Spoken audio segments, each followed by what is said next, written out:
안녕하세요 여러분, 수익률 상승에 도움을 드리고 싶은 헬퍼입니다. 지난밤 아무래도 이제 엔비디아의 영향으로 좀 미국 증시가 좀 하락을 했었고요.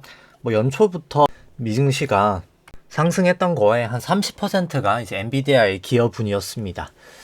이제 그 부분이 이제 아무래도 일단 좀 전환선이 깨지면서 일단 추세가 좀 많이 약해져 보인다라고 보여지고요.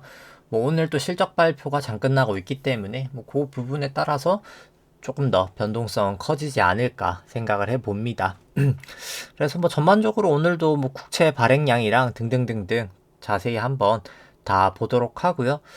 오늘 또 의사락도 있는데 의사락은 사실 그렇게 크게 임팩트는 없을 것 같지만 전반적으로 한번 다 좀 살펴보도록 하겠습니다. 일단 코스피 같은 경우 오늘 한 0.2% 정도 하락이 있었고요. 코스닥은 한 0.2% 똑같이 하락을 했었습니다. 일중수 같은 경우 코스피 기관이 한 1,300억 정도 매수를 했었고요.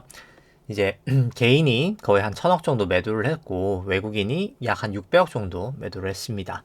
누적 선물 같은 경우 외국인이 한 3,000억 정도 매수를 했고요. 개인이 한 800억 정도 매도, 기관이 한 1,900억 정도 매도가 있었습니다. 코스닥 같은 경우 개인이 한 2,000억 정도 매수가 있었고요.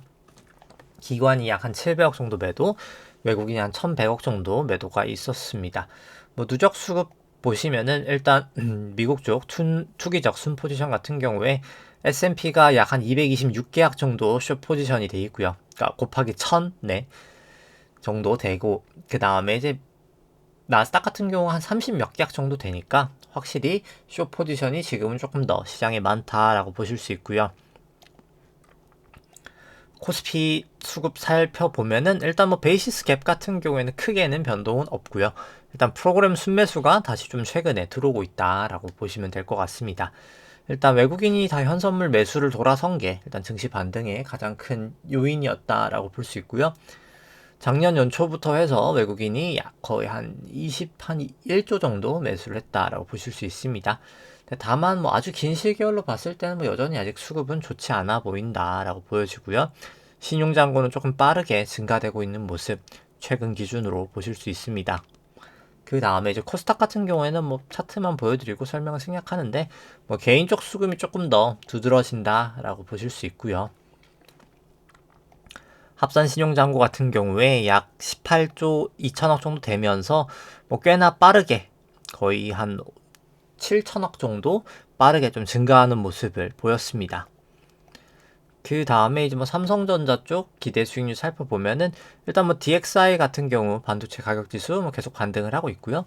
증시도 이제 그만큼 삼성전자도 사실 선반영이 되어 있었다라고 보여집니다.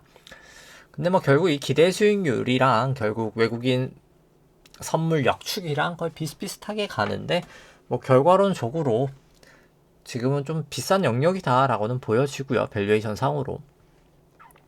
그 다음에 지수 밸류에이션 살펴보면은 일단 금리가 좀 올라가면서 좀 내려왔지만 결과론적으로 저는 좀 증시가 하락을 하면서 쭉쭉쭉쭉 결국 이 페드 모델과 일드갭과 이 페드 모델 다 올라갈 거라고 보고요. 여전히 아직까지는 고평가 영역이라고는 보여집니다.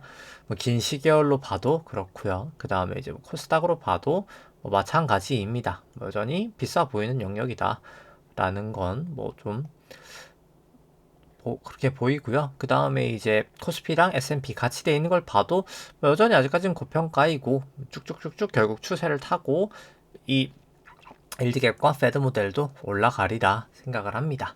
추세적으로. 그 다음에 지수 쪽은 다 봤고요. 그다음 부동산 쪽도 결국 PIR 같은 경우에 여전히 너무 높은 수준이죠. 많이 조정을 보이고 있지만 과거 대비해서 12.8배 상당히 높은 수준입니다. 그 다음에 이제 미국 쪽 PIR은 더 높죠. 어마어마한 서브프라임 때보다도 훨씬 더 높은 수치 기록하고 있고요. 미국 실질 주택 가격도 상당히 높은 가격이다라고 보실 수 있습니다. 국내 쪽도 마찬가지로 실질로 봐도 상당히 높은 레벨이다라고 보실 수 있고요. 그 다음에 실질 금리 같은 경우에 특히 이제 단기 구간이 조금, BEI 같은 경우에 단기 구간이 조금 많이 튄 부분이 있고요. 실질 금리는 조금 장기 구간이 더 조금 튀고 있다라고 보실 수 있습니다. 그 다음 이제 국내 쪽 같은 경우에도 BEI가 올라가고 실질 금리는 여전히 좀 정부 정책으로 좀 밑바닥에 있긴 한데 결국 이 실질 금리가 또 다시 튈 거다라고 좀 생각이 되고요. 정부 정책이 뭐 사실 총선이 끝나면서도 계속 지속되기는 어렵다. 이제 그러면 이제 사실 물가가 올라갈 겁니다. 이제 그렇게 되면은 좀 봤던 부분은 이제 좀 파일 좀 정리하도록 하고요. 실질 금리 쪽도 파일은 종료하고 뭐 수급도 봤으니까 꺼버리도록 하겠습니다. 그 다음에 이제 뭐 유럽 쪽 ECB 자산하고 부채 같은 경우에도 일단 대출 쪽은 많이 좀 감소가 됐고요. 다만 이 유가증권 쪽이 QT는 아직까지 좀 진행되고 있지는 못한 상황이다 라고 보실 수 있고, 그 다음에 뭐 소비자 물가 같은 경우는 조금 내려가다가 살짝 반등하면서 한 3.4 정도 기록을 하고 있고요. 그 다음에 이제 일본 같은 경우에는 뭐 여전히 아직까지는 완화적인 스탠스를 유지하고 있다. 일본은 이제 주식과 리츠도 사실 매수를 해주고 있다라고 보시면 될 것 같고, 그래서 BOJ 자산하고 정부 부채 여전히 어마어마하게 높은 수준이고 소비자 물가가 여기도 쉽사리 빠지고 있지는 못하다라고 보실 수 있습니다. 뭐 BOJ나 ECB도 뭐 아직까지는 뭐 크게는 이슈는 없고요. 그 다음에 뭐 인구 쪽 오랜만에 이제 1년마다 한 번 이거 업데이트가 됐는데 시차가 있어서 이번에 이제 업데이트가 됐습니다. 그러니까 매년 1월에 업데이트가 되거든요. 그래서 글로벌 총 인구는 여전히 좀 증가가 되고 있고요. 생산 가능 인구도 여전히 증가가 되고 있는데 증가율이 이제 1% 미만으로 하락을 하고 있습니다. 상당히 감소가 되고 있고요. 미국 쪽 같은 경우에는 이제 생산 가능 인구는 조금씩 정체가 되고 있는 모습이고 많이 이제 하락해서 사실 마이너스까지도 갔었다가 생산 가능 인구는 살짝 22년도에 조금 증가되는 모습 보이고 있습니다. 그 다음에 중국 같은 경우는 사실 생산 가능 인구가 오히려 이제 하락하고 있는 모습이 나타나죠. 그리고 총 인구도 이제 점점 하락하는 모습을 나타내고 있습니다. 이제 국내 쪽 같은 경우는 이미 완연하게 하락을 하고 있고 생산 가능 인구는 이제 총 인구도 조금 이제 하락할 모양새를 나타내고 있고 확실히 마이너스도 우리나라가 제일 크다라고 보실 수 있고요. 인도 같은 경우는 여전히 증가는 하고 있지만 이 YY 증감률이 상당히 많이 약해졌다.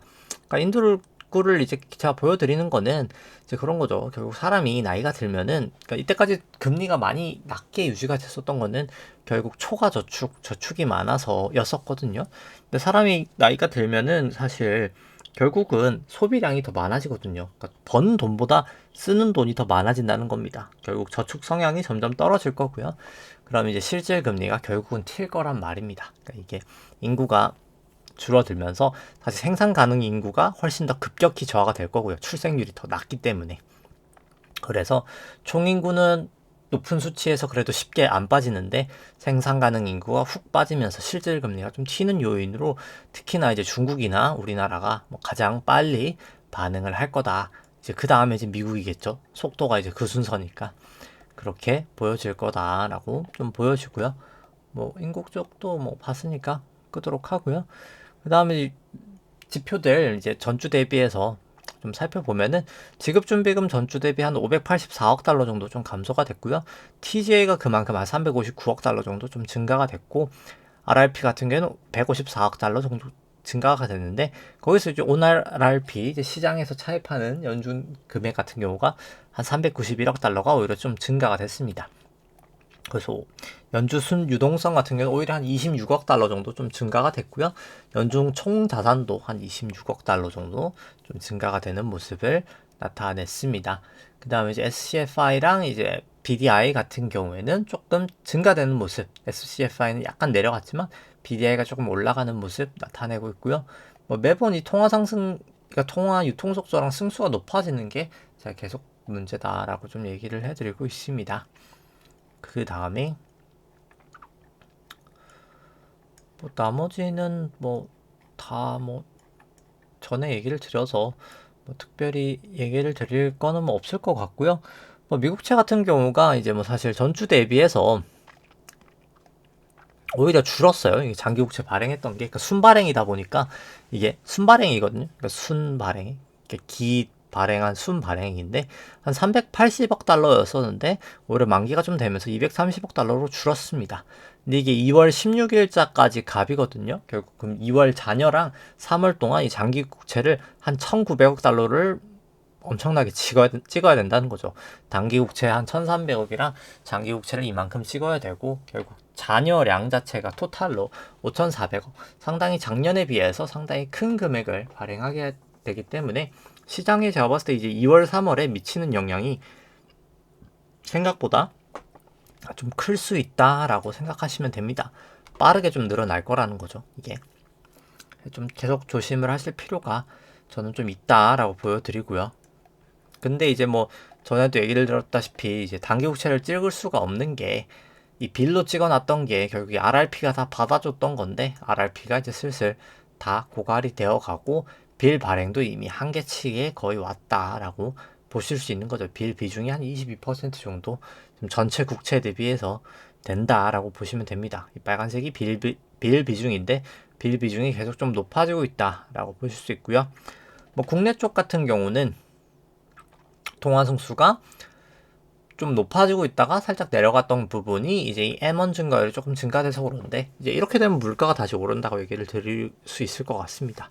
M1 증가율이 그러니까 결국 중국 쪽이 5년짜리 LPR 25bp 내렸잖아요. 이제 그러니까 대출 우대 금리인데 이제 LPR이 이제 이 M1을 늘리니까 이 M2 나누기 M1 통화 승수는 내려가서 사실 좀 완화되는 부분이 있는데 근데 이렇게 되면 사실 위안화 방어가 어렵고 물가가 이제 올라갈 거라는 겁니다. 이제 그게 문제가 될 거예요. 그래서 이제 사실 위안화가 문제가 될 겁니다. 이게 이제 그래서 제가 봤을 때 사실 거의 끝물에 왔다. 이제 사실 끝에 끝물까지도 온 게 아닌가라는 생각입니다.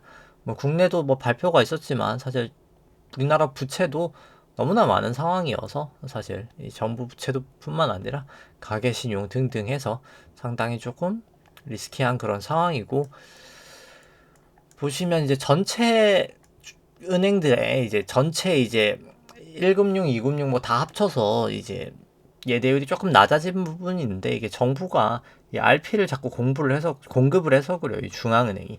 근데 이제 결국 이게 그 물가를 올릴 거고 공급을 한다 한들 결국은 생각보다 지금 예대율은 이미나 너무나 높은 상황이다 라고 보실 수 있습니다. 그래서 계속 뭐 조심하실 필요는 있어 보이고요. 뭐 이거 매크로 쪽 지표는 뭐 저번에도 이제 보여드렸다시피 결국 한국 수출액 전년동비 올라가는 것도 좋은 모습이지만 ISF 제조업이나 비수요소도 올라간다. 근데 이 상황에서 금리를 내릴 수 있을까가 물음표라는 거죠. 이렇게 올라가는 추세에서 일단 그거 자체가 좀 어려운 상황이고 뭐 저번에도 보여드렸다시피 이 S&P를 글로벌 GDP로 나눈 이 지표가 뭐 사실 거의 고점 레벨을 넘어가선 상황입니다. 그냥 이 값만 좀 크게 보면은 결국 넘어섰고 이번엔 다르다 말했지만 항상 다르지 않았거든요. 그러니까 이번에도 다르지 않을 거다라고 저는 생각을 합니다. 그 다음에 이제 뭐 지수들 살펴보면은 다른 이제 국고채 같은 경우에는 장기 추세 빼고는 대부분 다 이제 조금 금리가 올라가는 방향성으로 있는 상황이다라고 보실 수 있고요. 달러도 좀 올라가는 추세에 가깝고 뭐 금은 좀 중립적이고 WTI는 아직까지는 올라가는 추세. 이제 이제 개별 종목 같은 경우에 삼성전자 이제 숏 추세에 더 가깝고 애플도 숏 추세에 가깝고 마이크로소프트는 아직은 롱이지만 점점 좀 숏 추세로 가고 있다라고 보시면 될 것 같습니다. 그래서 뭐 스코어로 봤을 때 이제 점점 숏 추세로 가고 있다. 3년 국채나 이제 10년 국채나 이제 미국채 10년이나 뭐 그렇게 되고 있고요. 뭐 달러 원은 아직까지 이제 롱 추세에 더 가깝고 금 같은 경우에는 숏에서 조금 롱 추세로 가고 있다라고 보실 수 있고 그 다음에 이제 WTI 같은 경우에는 이제 롱 추세 조금씩 약해지고 있다. 지금 당장은 그렇게 보여주고 삼전은 이제 숏 추세가 조금씩 강해지고 있고 애플은 숏 추세가 확실히 강해졌다라고 볼 수 있고요. 마이크로소프트는 숏 추세가 좀 약해지고 있는 그 정도 추세다라고 보여집니다. 그래서 국고 3년물 같은 경우에 이제 뭐 생략을 하도록 하고요. 적어도 여기 볼린저 0을 넘어가는 그 수준까지는 전 좀 올라가지 않을까라고 생각을 하고요. 미국 제10년물 같은 경우에도 최소한 여기를 넘어서는 곳까지는 좀 올라가지 않을까 생각을 합니다. 뭐 RSI도 아직까지 과열은 아니고요. 그 다음에 이제 미국 제10년도 뭐 마찬가지고 뭐 특별히 다르진 않고요. 그 다음에 이제 달러원 같은 경우 뭐 여기도 뭐 특별히 뭐 말씀을 드리기엔 좀 애매하고요. 여기서 한번 조정을 이렇게 보이긴 했지만 다시 또 좀 올라가고 있는 상황이어서 좀 추세가 애매하긴 하고, 뭐 금 같은 경우도 뭐 특별하게 뭐 말씀드릴 게 없을 것 같고요. 뭐 WTI도 여기 넘어서 내려오는 게 이제 하방 추세로 되느냐 마냐, 좀 버티냐 마냐라고 볼 수 있을 것 같습니다. 그 다음에 이제 삼성전자 같은 경우도 뭐 추세가 그렇게 서 있진 않아요. 그래서 뭐 저는 RSI가 한번 30 빠질 때까지는 좀 빠지지 않을까. 여기 다시 OBB도 그렇고 슬슬 이제 다시 하락 추세로 좀 돌아간 게 아닌가라는 생각은 하고요. 애플 같은 경우에도 보시면은 슬슬 벌어지면서 뭐 좀 잘 내려가고 있는 추세. 이미 OBB도 좀 하락 추세로 돌아섰다라고 보실 수 있습니다. 뭐 좀 추세가 이제 좀 꺾인 게 아닌가라는 생각이 들고요. 마이크로소프트 같은 경우에도 결국 넘어갔다가 내려오고 200일도 넘어갔다가 내려오고 하락에 이제 뭐 시작의 초입 정도 마이크로소프트는 있지 않나. OBB도 이제 딱 역전되고 이제 그 정도 상황이다라고 생각을 합니다. 뭐 그 다음에 지수들 살펴보면은 일단 뭐 단기적인 거는 미국 쪽은 다 좀 숏 추세로 돌아섰고, 조금 빨리 움직이는 추세들 같은 경우도 숏으로 돌아섰지만 전반적인 추세는 아직까지는 롱 추세다라고 보실 수는 있습니다. 국내는 아직까지 좀 롱 추세에 더 가깝다라고 사실 보실 수 있을 것 같고요. 그 다음에 이제 추세로 봤을 때 뭐 130 넘는 기준으로 보지 않고 그냥 좀 빨리 움직이는 추세로만 봤을 때 일단 나스닥 현물 같은 경우에는 뭐 조금씩이나마 좀 숏 추세가 강해지고 있다라고 보실 수 있고, 그 다음에 S&P도 조금씩 롱 추세가 좀 약해지고 있는 모습이 나타나고 있고요. 그 다음에 코스피 같은 경우에는 여전히 좀 롱 추세가 아직은 강해 보인다. 그 다음에 이제 코스닥 같은 경우에도 아직까지는 롱 추세가 좀 강한 상황이다라고 보실 수 있습니다. 그래서 뭐 120분봉 현물 같은 경우에는 이렇게 넘어갔다가 내려오고 있고 벌어졌다가 내려오고 있기 때문에 뭐 조정은 아직까지 저는 계속 나타나리라 생각을 하고요. 그냥 바로 이제 일봉상으로 본다고 치면은 여기도 이제 넘어갔다가 내려오고 넘어갔다가 내려오고 벌어지고 인 상황이기 때문에 뭐 RSI 30 근처까지는 뭐 저는 뭐 추세적으로 하락하리라 생각을 합니다.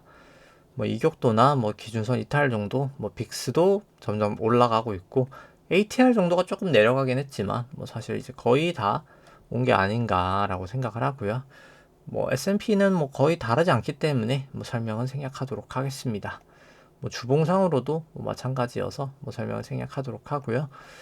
그 다음에 이제 코스피 일봉으로도 보면은 여기도 마찬가지로 200일 볼린저를 좀 넘어가 있기 때문에 다시 오게 좀 확실히 밑으로 꺾이면 좀 조심하실 필요가 저는 있지 않을까라고 생각을 하고 있습니다. 그 다음에 이제 뭐 120분봉 같은 경우에도 넘어갔다가 내려오고 있기 때문에 뭐 조심하실 필요가 계속 있어 보이고요. 여기서 넘어갔다가 내려오고 있고 계속 조심하실 필요가 있어 보입니다. 그 다음에 코스닥 150 일본 같은 경우에도 뭐 마찬가지로 RSI가 오를 만큼도 올랐고 좀 계속 조심하실 필요가 저는 좀 있지 않나. 기준선인 뭐 이탈 정도도 슬슬 상당 근처에 온 것 같고 계속 좀 조심하실 필요가 전 있다라고 보는 게 뭐 가장 큰 게 사실 좀 채널링으로 이미 좀 다이긴 했거든요. 지난주에도 얘기를 드렸던 것 같은데 뭐 가장 이제 결국은 이제 액션을 할 때 좀 도움이 되는 게 결국 채널링인데 여기 상단하고 상단에 그은 곳에서 사실 조정이 났었고 잠시만요. 이렇게 그어보면은 제가 지금 좀 잘 못 그은 것 같기는 한데 정확하게 딱 올려놓고 거의 그어보면 여기를 딱 넘어갔다가 내려오면서 지금 조정이 발생하고 있습니다. S&P 기준으로. 그래서 여기 전환선도 지금 하회를 하고 있고 여기서 이제 기준선 130일 기준선까지 깨지면 뭐 완연한 하락 추세가 될 거라고 보여지고요. 좀 약간 카운팅이 결국 그래서 바꿔져서 여기가 이제 다이버전스를 나는 거 봐서도 그렇고 아무래도 이제 카운팅이 그냥 이제 1, 2 여기까지가 3이고 여기가 4고 여기가 3이고 여기가 4고 여기서 안에서의 이제 파가 이제 1, 2, 3, 4, 5로 이게 이제 그냥 5파 고점일 확률이 조금 더 많아지는 게 아닌가라는 생각을 합니다. 그러면 여기서 이제 사실 A, B, C라는 큰 조정이 나타나겠죠. 이제 이런 조정이 전 나타나지 않을까라고 생각을 하고요. 그러니까 기간 자체가 좀 조정이 좀 오래 걸리지 않을까. 뭐 낙폭도 낙폭이지만 뭐 그렇게 좀 생각을 합니다. 그래서 뭐 여기도 계속 다이버전스잖아요. 그냥 모든 지표들이 지금 거의 다 주봉이든 일봉이든 뭐 사실 3주봉이든 9주봉이든 다 다이버전스 모습을 좀 나타내고 있다라고 보시면 될 것 같습니다. 뭐 S&P 같은 경우도 코스닥 100도 마찬가지여서 뭐 설명을 생략하도록 하고요. 뭐 후행 스팬도 9일 기준으로는 좀 뚫린 모습을 나타내고 있고 여기도 이제 결국 코스피 같은 경우에는 이제 넘겼는데 뭐냐에 따라서 사실 조금 이건 왔다 갔다 할 것 같긴 한데 국내 쪽은 사실 조금 더 추세를 봐야 될 것 같긴 한데 뭐 이게 1, 2, 3, 4, 5로 보든 그냥 이게 5였다가 1, 2, 3, 4로 5로 보든 뭐 사실 뭐가 됐든 뭐 이제 거의 추세는 끝나 보이지 않나라고 생각을 합니다.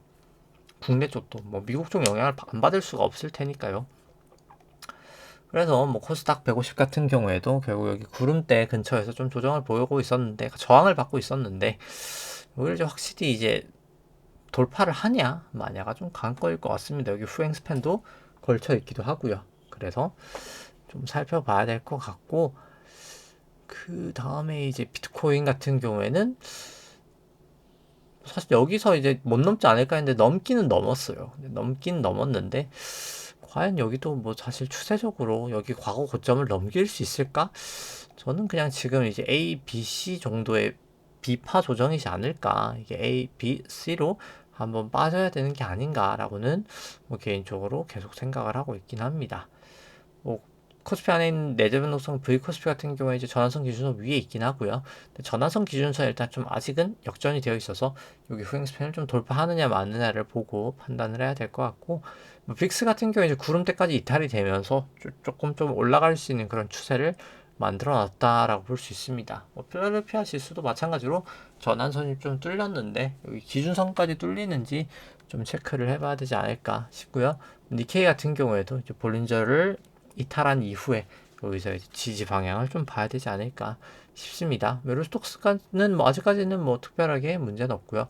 결국 여기도 전환선 정도 일단 깨냐 마냐를 좀 봐야 되지 않을까 싶고 이제 항생 같은 경우에도 결국 일단 다시 반등 추세긴 한데 여기 저항선들을 좀 돌파되는 모습을 나타내야 되지 않을까 싶고요. 이제 중국 상해 같은 경우 여기 상단에서 구름대 상단에서 조금 막힌 모습을 나타내고 있습니다. 달러 인덱스도 여기 이제 기준선에서 좀 지지가 되냐 마냐 좀 봐야 될 것 같고 달러 원도 마찬가지고요.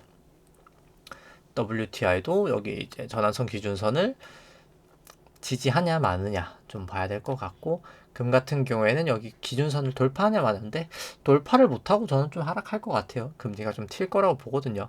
아까 말씀드렸다시피 이게 미국채가 발행해야 될 양이 뭐 장난이 아닙니다. 이게 2천억 달러가 한 달 반 만에 찍어야 될 물량이 정말 장난이 아니에요. 이게 정말 많은 양이기 때문에 계속 시장에 영향을 아직까지는 안 줬지만 아직은 230억 달러밖에 안 찍었기 때문에 이게 억 달러거든요. 단어가 다 이게 단위가 억 달러여서 상당히 어마어마한 금액이다라고 보시면 되고 QT 같은 경우에는 이제 지금까지 한 981억 달러를 했고 이제 남은 이제 1월 그러니까 2월 반달하고 3개월 한 달 동안 약 거의 한 1,000억보단 덜이죠. 한 800 한 그 정도 해야 되는 거죠.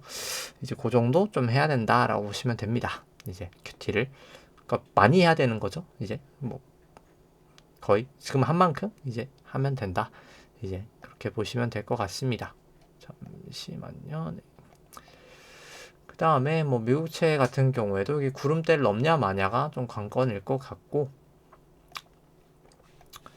뭐 삼성전자 같은 경우에는 이제 구름대를 좀 이탈을 했고 여기 마지막에 130 기준선에서 좀 버티냐 마느냐 이 정도의 문제라고 보여집니다. 애플 같은 경우에도 일단 구름대까지 다 돌파가 돼서 좀 좋지 않은 모습이고요. 뭐 테슬라 같은 경우에도 여기 전환선에서 좀 지지가 되냐 마냐가 좀 중요하지 않을까 생각을 합니다. 뭐 오늘 사실 나오는 이제 엔디비아도 중요할 텐데 사실 이 정도 좀 추세가 좀 이탈했다고 보고요. 구름대에서 이거 볼린저에서 이제 넘어갔다가 이탈했고 전환선에서 한번 이탈했고 그 다음에 이제 구주봉으로 봐도 긴 꼬리 나는 거 뭐 사실 좋아 보이지 않고요. 당연히 여기 이제 도지 나오면서 긴 꼬리 다시 메꾸지 않는 이상 뭐 사실 좋은 모습은 전혀 아니다. 여기도 이제 딱 보면 이게 딱 제가 캔들 차트 모습을 모르겠는데 정말 이제 교과서적인 그런 모양새죠. 이 도지 나오면서 장대 음봉이 나오는 그런 모습. 당연히 추세가 이제 완연히 좀 전환되는 그런 모습이지 않나라고 생각을 합니다. 그래서 뭐 계속 좀 조심하실 필요가 있다. 이렇게 장대 음봉 나오는 것 자체가 그리고 이제 사실 거래량이 있으면서 나오는 거잖아요. 이게 지금 거래량이 터지면서 나온다는 거죠. 그래서 이게 거래량이 없이 그냥 하락이 됐다라면 뭐 모르겠는데 거래량이 이렇게 터지면서 나오는 하락은 조심하실 필요가 계속 있다라고 말씀을 드리고 싶고 계속 국채 발행도 문제고 지금 워낙 오버슈팅이다. 아까 보였다시피 글로벌 GDP 대비로 봐도 오버슈팅이고 여러모로 뭐로 봐도 사실 오버슈팅이어서 계속 좀 조심하실 필요가 있다라고 말씀을 드리고 싶습니다. 네, 오늘 방송 여기까지 하도록 하고요. 좋아요와 눌러주시면 감사하겠습니다. 이상입니다.